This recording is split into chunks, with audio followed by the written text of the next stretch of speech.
Hey guys, I want to welcome you back to another comic call. And this one's mostly going to be the deals that I got for Black Friday last week. Some online, some in store, and then some that I'm actually still waiting. Uh, and they got delayed in the mail and they'll probably be here by Monday. But for the most part, like this is the only free time that I have to actually make this video. And more than likely, this will be my last comic call for the year. However, I do still have one more video that I have planned, and I just want to go ahead and let's get into this.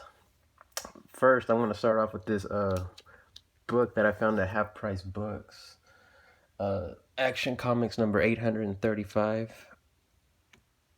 Now, this is the first Lifewire in DC continuity.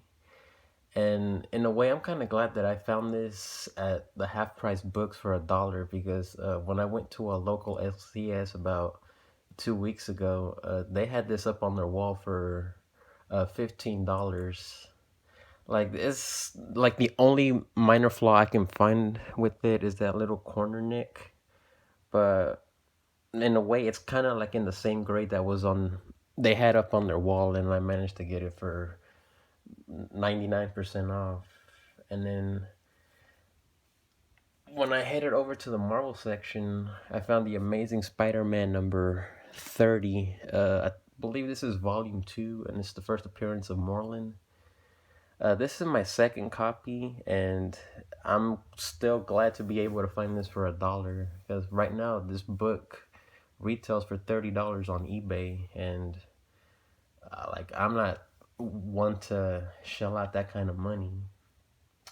And then next up is gonna be my online haul that kind of took a while to get here thanks to the holidays. Might as well get into it. Batman Annual number 13, a DC Universe logo variant. The Adventures of Superman number 498, the second print, a DC Universe logo variant. And I know as of late how Superman number 4, the first appearance of Bloodsport, has shot up to a $20 to $30 book just on its own. And there's a character very similar to that. It's a gender swap.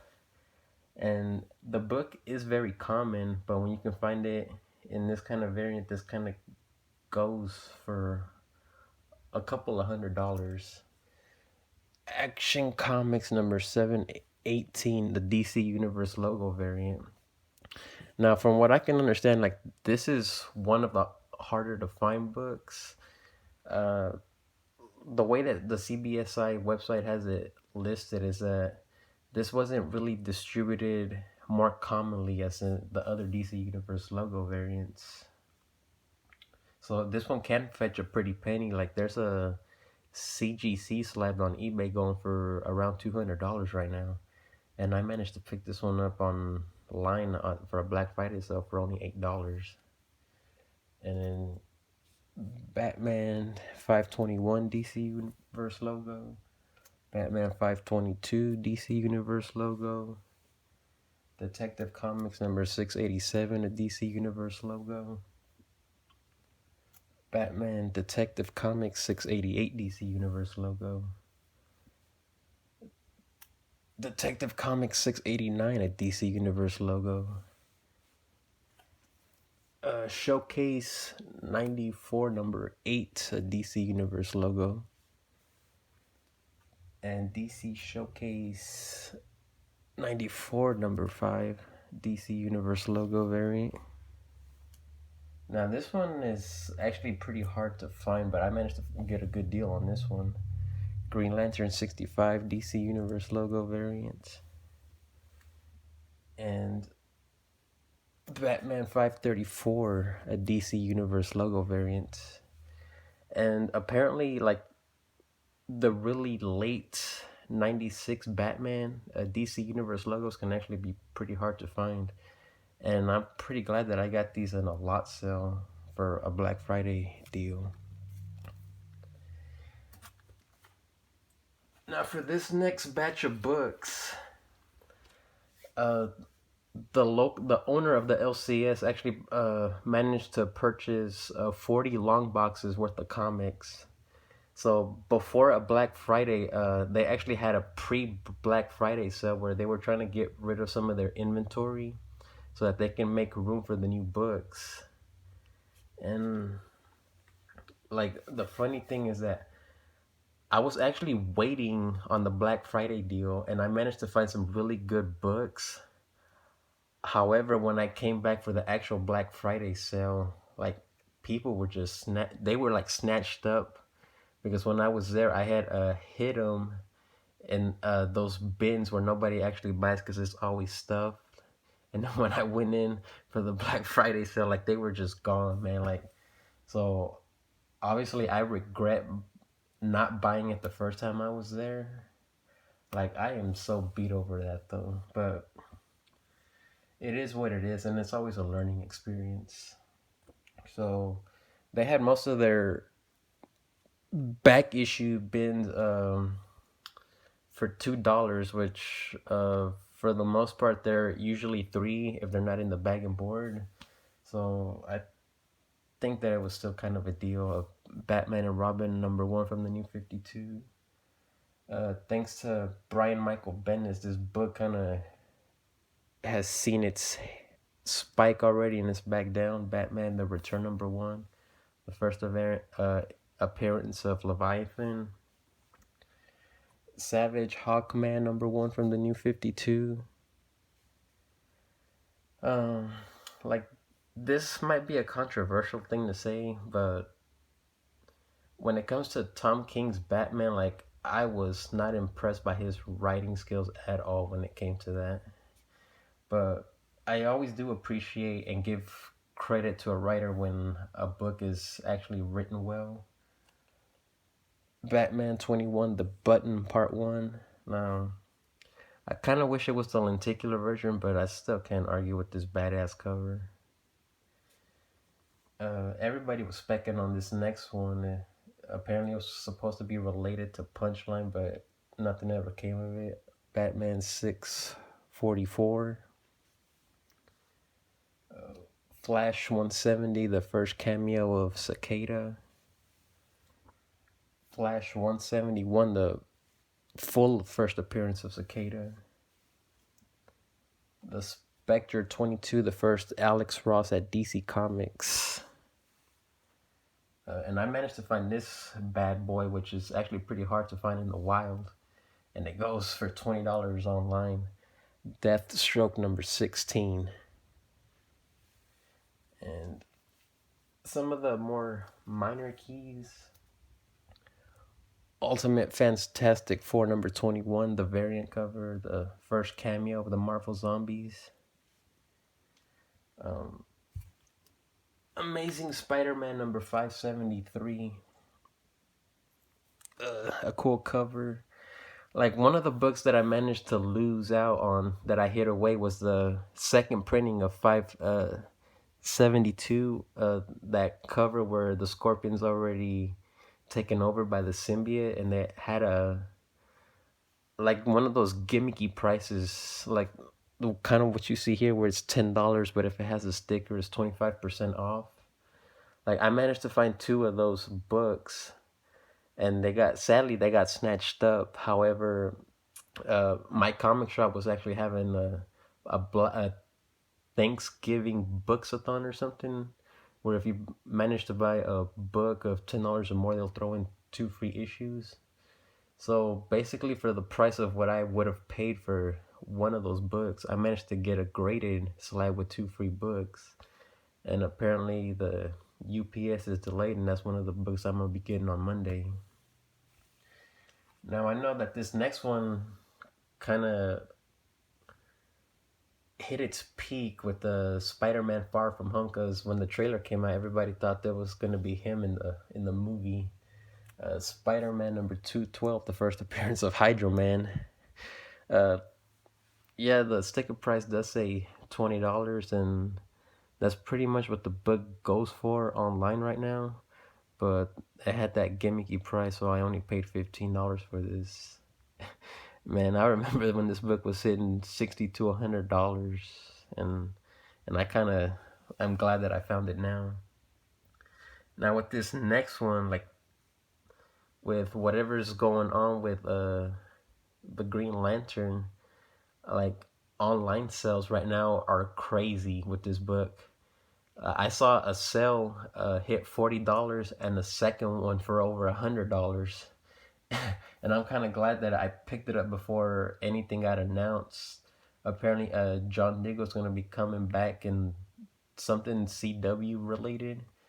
But I managed to find a Great Arrow number 24, the 1 in 25 variant. And man, like, I cannot believe, like, people are actually paying over $100 for this. That is crazy. Now for this next set of books, like it was an LCS that I kind of have a love-hate relationship where I know for a fact that it was me that caused their pricing methods to change. Cause like back in the day, like if the book wasn't bag or boarded, it was certified $1. And I know that the owner kind of got pissed at me because like right around when Avengers Endgame was coming out, I managed to find was it New Avengers number 11, the first Ronin, and 27, that cover with Ronin fighting all the ninjas. And he was so salty when I found it in the back issue bins for $1 that when I came back like a month later, the sign on the bins said that if it's not priced, that they're gonna have to price search the books for you. And I was like, damn. And then the last time that I went to the store with my girlfriend, they just flat out refused to sell me the books because the owner was not there, and the only person that was there was the the cashier lady that like every so often she comes in, but she actually doesn't know anything about comics. So that kind of pissed me off, but they actually had one of the better Black Friday sales where if a book was $5 and under, the price would come out to be $1. If it was $5 to $10, then the books would have been half off, and anything over that was just 10% off, but it didn't apply to wall books. So I got a beat up copy of Batman number 306 for $1, even though it says two. Now this one I kind of had to buy it just to not draw suspicion. Superman number 1 with Convergence. I had to pick that one up just so I can pick up Convergence Superman number 2, the first appearance of John Kent as a baby. And now I know this next one's been picking up a little bit of steam. Gotham Academy number 1. Next, Justice League of America 125. Justice League number 2, the combo pack. It's actually open, so there goes half of the value on that. Nightwing number 29, the variant, the second appearance of the Batman Who Laughs. Batman and Robin number 1. Street Fighter 2 number 1. Now I remember when this book was hot for a second. Captain America number 1, the Sam Wilson. Peter Parker, the Spectacular Spider-Man 132, the finale to Kraven's Last Hunt. Amazing Spider-Man number 406, the first Octavia Dr. Octopus. I also remember when this book was hot for a second. Doctor Strange 44, the first full Sidorak, the gem that gives the Juggernaut his powers. Now this next one I heard has been creeping up a little bit thanks to leaked images of the new Spider-Man movie. Spider-Man 257, the second appearance of Puma, and the first Ned Leeds as the Hobgoblin. And I also managed to find this book, but it's not in the best condition. Spawn number 9, the first appearance of Angela. Now this one was actually an eBay pickup, but I used a special offer from Rakuten. I think that's what it's called. It's a extension for your browser that if like right now they got a deal going on where if you spend $40 or more, they'll give you $40 cash back. And this would have been my second copy if I had not traded a copy of it earlier. But I like when you factor in the $40 cash back, I really only paid $20 for this. Wonder Woman number 184. And man, I cannot be happier to get this book back in my collection. So hopefully you guys enjoyed the books, and just keep posting if you want to, and have a good one, community.